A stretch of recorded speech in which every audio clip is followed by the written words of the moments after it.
তো guys 2026 PSL Pakistan super লিগের final খেলতে লাহোর যাচ্ছেন নাহিদ রানা।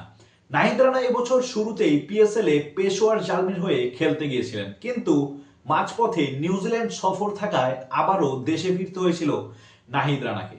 নাহিদ রানার দল পেশোয়ার জালমি এবছর সবার আগে পিএসএল এর ফাইনাল নিশ্চিত করে ফেলেছে, যার কারণে নাহিদ রানাকে আবারও ফেরত চেয়েছে পেশোয়ার জালমির ম্যানেজমেন্ট এবং বিসিবি তার জন্য অনুমতিও দিয়েছে এবং তার এনওসি গ্র্যান্টেডও করে দিয়েছে, যার কারণে পেশোয়ার জালমি তামিম ইকবালের বিসিবিকে ধন্যবাদও জানিয়েছে। নাহিদ রানার মতো একজন প্লেয়ারকে অবশ্যই ফাইনালে পেশোয়ার জালমি যে স্কোয়াডে চাইছে সেটা কিন্তু খুব ক্লিয়ার।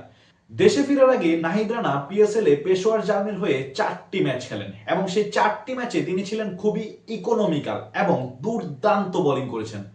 4 ম্যাচে তিনি 7 উইকেট নিয়েছেন এবং মাত্র 5.42 ইকোনমিতে বোলিং করেন এবং তার অসাধারণ স্পেলটি না বললেই নয়, যেটা কিনা করাচি কিংসের বিপক্ষে 7 রানে 3 উইকেট, অসাধারণ একটা স্পেল ছিল। তাছাড়াও তার বলের গতি নজর কেড়েছে প্রায় সকলের। একটা সময় আমরা বিপিএল এ দেখতাম বিপিএল এর মাঝপথে হাই ভোল্টেজ ম্যাচগুলোতে এবং গুরুত্বপূর্ণ ম্যাচগুলোতে ফ্র্যাঞ্চাইজিগুলো বড় বড় তারকাদেরকে খেলাতেন এবং সেই তারকারা 1 ম্যাচ বা 2 ম্যাচ খেলে পুরো চিত্রটাই পাল্টে দিতেন এবং নাহিদ রানা হয়তো পিএসএল এ এবার সেই কাজটাই করতে যাচ্ছেন।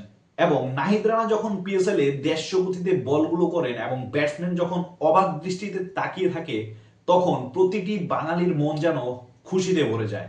বাংলাদেশের কোনো প্লেয়ার দেড়শো গতিতে এক ওভারে 2 থেকে 3টে ডেলিভারি করবেন, এই দিনটা দেখা যেন প্রত্যেকটা বাঙালি ক্রিকেট ফ্যানের স্বপ্ন ছিল, যেটা নাহিদ রানা আমাদেরকে ভালোভাবেই উপহার দিচ্ছেন।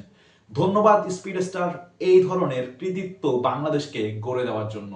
আপনার জন্য শুভকামনা এবং বাংলাদেশের প্রতিটি দর্শকের চোখ থাকবে 3 মে লাহোরের গাদ্দাফি স্টেডিয়ামে শুধুমাত্র নাহিদ রানার জন্য।